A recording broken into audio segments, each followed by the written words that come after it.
بسم اللہ الرحمن الرحیم۔ السلام علیکم ورحمۃ اللہ وبرکاتہ۔ ناظرین، آئیے جدید عربی زبان سیکھیں کہ 19ویں کلپ کے ساتھ آپ حضرات کی خدمت میں حاضر ہوں۔ الاسطول الخامس الامریکی یرسل تعزیزات کبیرۃ الی الشرق الاوسط۔ ایک بہت چھوٹا سا چند لفظوں پر مشتمل جملہ ہے، سرخی ہے، عنوان ہے اخبار کا۔ اس میں کئی الفاظ نئے ہیں، خوبصورت جملہ، بہترین تعبیر۔ آپ ایک ایک لفظ یاد کریں، اس کو سمجھیں، اس کا استعمال سیکھیں، یہ دیکھیں کہ اس لفظ سے میں کیا کام لے سکتا ہوں۔ زبان سیکھنے کے لیے یہ بڑی بنیادی چیز ہوتی ہے کہ ہم جس تعبیر سے گزریں، جس لفظ سے گزریں، جس عمدہ جملے سے گزریں، وہاں 1 منٹ توقف کر کے یہ سوچیں کہ یہ لفظ میرے کہاں کام آ سکتا ہے، میں اس سے کیا کیا فائدے حاصل کر سکتا ہوں، میں اسے کہاں کہاں استعمال کر سکتا ہوں، اپنی تحریروں میں، اپنی تقریروں میں، اپنی گفتگوؤں میں اس سے کیا کیا اور کہاں کہاں فوائد حاصل کر سکتا ہوں۔ یہ ہر لفظ پر، ہر تعبیر پر، ہر گزرتے ہوئے جملے پر سوچنا بہت ضروری ہے۔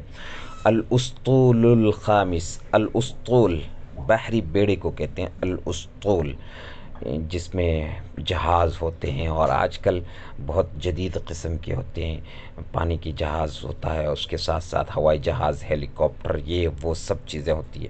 الاسطول الخامس الامریکی یرسل تعزیزات، ارسل یرسل بھیجنا، تعزیزات کمک کو کہتے ہیں۔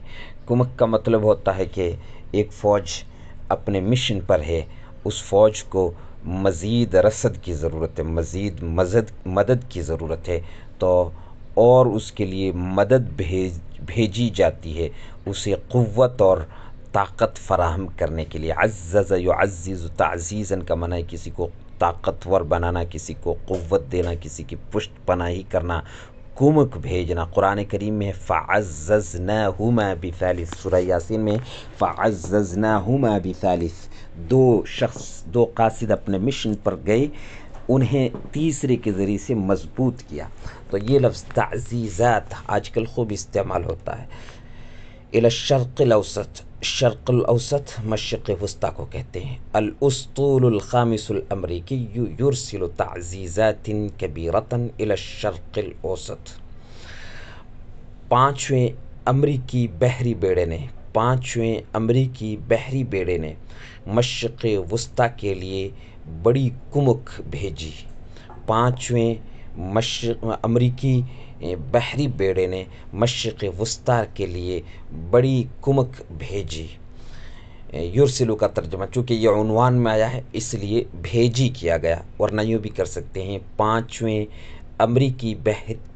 امریکی بحری بیڑا مشرق وسطیٰ کے لیے بڑی کمک بھیجتا ہے۔ السلام علیکم ورحمۃ اللہ وبرکاتہ۔ میں نصیر الدین قاسمی، خادم ادارہ مرکز المعارف، جودھپور، راجستھان۔